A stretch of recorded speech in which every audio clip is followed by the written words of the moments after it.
Hi, this is Stephanie from Salty News Network, and for my debut review, I'll be taking a look at the ROG Theta 7.1 gaming headset, or as Chinese people like to call it, the ROG Theta. Jokes aside, what's so special about this headset? Well, for starters, this thing costs 1,199 ringgit, which is an entire month's salary for some Malaysians out there, which is kinda depressing to think about. But aren't you curious to hear what 1 month's food and rent sounds like in your head? Thought so. So let's start by getting this thing out of the box. Sorry if it looks a bit beat up because this is a lone unit and sadly not mine to keep. So some people may not have been as gentle as I am about to be. So as with any expensive gaming headset, unboxing is part of what you're paying for. So unlike normal boxes, this thing actually has not one but two doors, which is here and here. As it has not one, but two doors. In fact, it has not one, but two doors. How did I pick both sides this time? Okay, so after all that very smooth going unboxing, let's just take this thing out of the box now.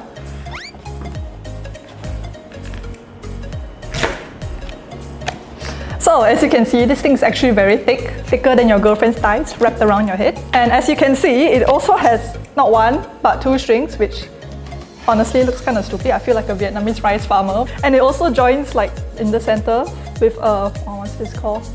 A plastic junction, okay? So this junction here, if you actually put it down, it actually bangs against your chest, which is not very nice. I mean, if you have big boobs, I think it would be kind of nice because it kind of like goes whoop. But since I have no boobs, all it does is like, it's like a door knocker, which, you know, not very erotic. The headband is actually very nice and stretchy. You know, it's not going to patah anytime soon. And for the joints here, you can extend or close them according to your head size. And let me get this out of the way. Siam. Okay, so anyway, back to the headset.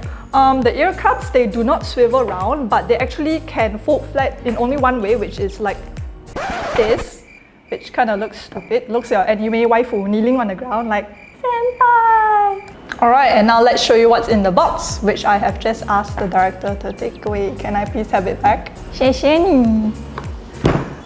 in the box, you will find a pair of extra ear cups, a detachable gooseneck mic, a USB-C to USB 2.0 adapter for those folks who have not come to the world of symmetrical two-way reversible technology yet.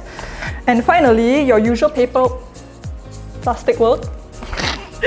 paperwork, which consists of the warranty card as well as the manual. And if you need a manual to use this headset, probably you should use your 1.2k ringgit to go buy some better education instead. Okay, let's talk about the material of this thing. So as expected, it's pretty well built. On the sides, you will have the ROG logo, which lights up in RGB lighting, which I will now show you. Okay, so here it is. It has a default rainbow lighting to start with. And on the top of the headband, you will see that it has the Republic of Gamers. Excuse me, I am recording.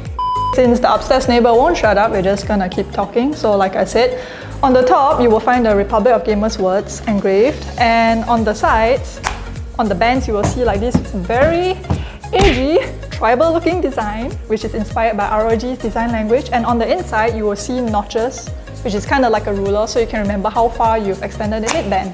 Okay, let's talk about the ear cups. The default ear cups are made of protein leather and mesh, while the spare ear cups are mesh all the way through. They are a bit thicker, but the fabric is more cooling for those very long gaming sessions where you get all hot and sweaty. Or is that just me? Like, you know, after I play 2 hours of Overwatch, my head can open Petronas station already. But anyway, this won't be a problem with the ROG headset because they have claimed that they have inbuilt thermal cooling solution or something, which I don't know how it works, but I'm imagining it's like thermal paste for your ears because your head, like your CPU, can overheat when you use it too much, which honestly I don't think is a problem I will have. What are you? An idiot sandwich. Okay, enough about how it looks. Most importantly, for this kind of price, how does it sound?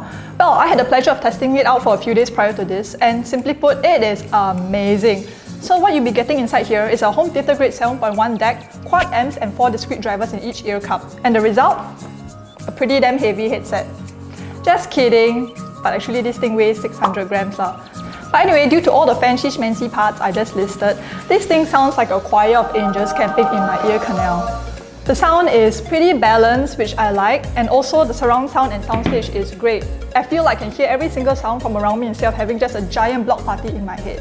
This is especially great while gaming, when good surround sound can make all the difference between thinking the enemy is still behind that wall when he's actually already in the goddamn bomb site, you f***ing store. Chop, chop, chop, done. Anyway, I'm sure you'll get it by now. The sound is great, yada yada yada. But now let's talk about this little dangly bit right here. This is ROG's very own AI noise cancelling mic. It's also Discord and TeamSpeak certified, which I don't really know what that means and I'm too lazy to Google it. But I'm just gonna assume that it does not give your teammates ear cancer every time you breathe into it. I've tested it out, and to be frank, it's not the greatest sounding mic out there. I mean, sure, you won't sound like a telemarketer trying to upgrade your Maxis plan, but at the same time, as you can hear, it sounds rather nasally. But you know, it does block out most of the ambient noises as it claims, so I'll give it a pass. Anyway, it's about time that we wrap up this honestly overdue, super long review. Back to the topic at hand, let's see. This has great audio quality, it has great build quality, and also the price quite great lah. The downsides are the mediocre mic and also the lack of portability. But honestly, the quality is so good, I'm willing to overlook all the cons. Now, is this headset something you should buy?